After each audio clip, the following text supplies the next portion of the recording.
He's a corrupt judge, and he's a conflicted judge, and he ought to let us go out and campaign and get rid of this scam. Every single legal analyst, even CNN, even MSDNC, they're saying there's no case here.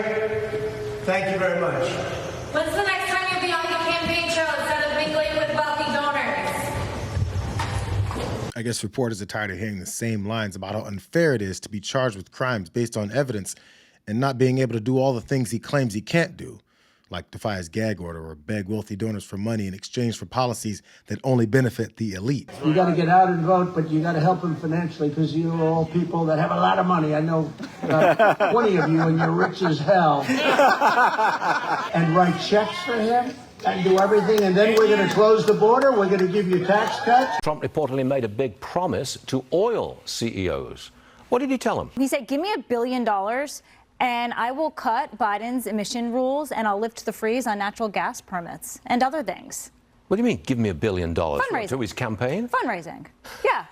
I need your money and your support, and I'll do things that'll help you. Even Fox News is noticing the difference between Trump's relationship with his red hat supporters and his golden wallet supporters. He tells his broke minions useless stories after they stand in frigid temperatures for hours while they pledge to hand their lives over to him to be part of the next insurrection. New Jersey is where General George Washington led the army to victory at Trenton and Princeton.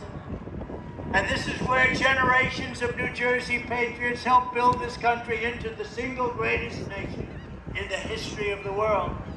But now we are a nation in decline. We are a failing nation. We are a nation that has lost its confidence, it's lost its willpower, and it's lost its strength. That's who he's talking to when he steps outside of court to complain about the temperature inside and how the jury is full of a bunch of no-good New Yorkers that hate him. But on his days off and weekends, this is how he appeals to his wealthy donors at Mar-a-Lago.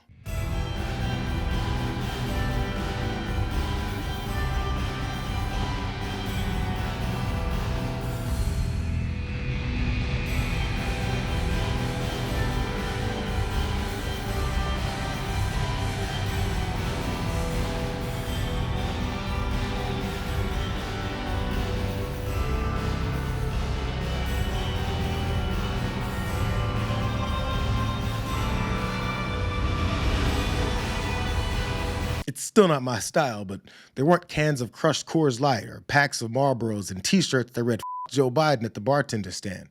He knows that his rally-goers will forget that while he rails on Democrats over unemployment, the debt, and inflation, he didn't give a damn about any of it going out of control when he was president. When President Trump was a candidate, he said, I'm going to get rid of the national debt within 8 years. He increased it $7 trillion in his presidency in 4 years. $7 trillion in 4 years. Now we've got 33 million people filing for unemployment. We've got 20%. Nobody blames me for that. The numbers are terrible. No, it's but we know expected. why.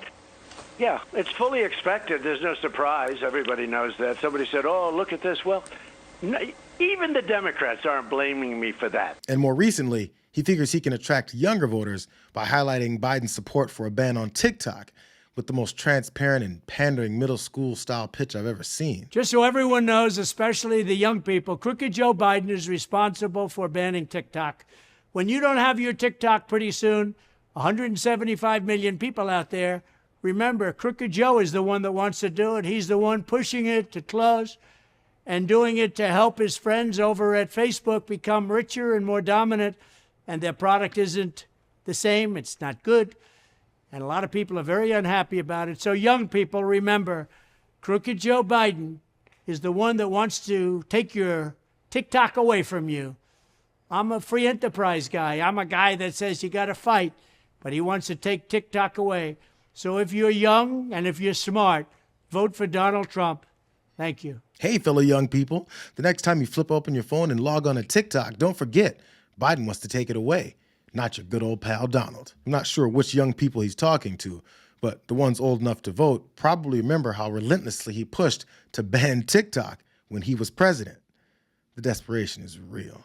We're looking at TikTok. We may be banning TikTok. We may be doing some other things. There are a couple of options, but a lot of things are happening, so we'll see what happens. But we are looking at a lot of alternatives with respect to TikTok. President Trump here is saying he can shut down TikTok in the U.S. with an executive order. Number one, does he have that power? If he decides to sign an executive order on this, he could potentially compel American app stores like Apple and Google that carry the TikTok app to essentially ban the app from this country. This all came last night when President Trump told reporters on Air Force One that he was planning on banning the app from the United States. And he said that just a few hours after it emerged that Microsoft, an American company, was in the running to buy TikTok from its Chinese owners. There are millions of TikTok American users, particularly young people.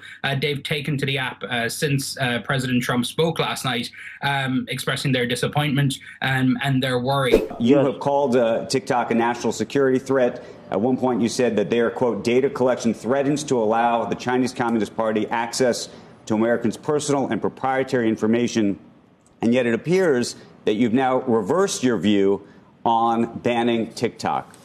Why is that? So I had it done, and then Congress said, well, they ultimately usually fail.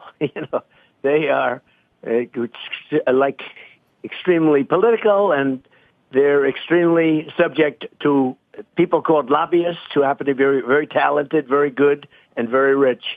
I could have banned TikTok. I had it banned just about. I could have gotten it done.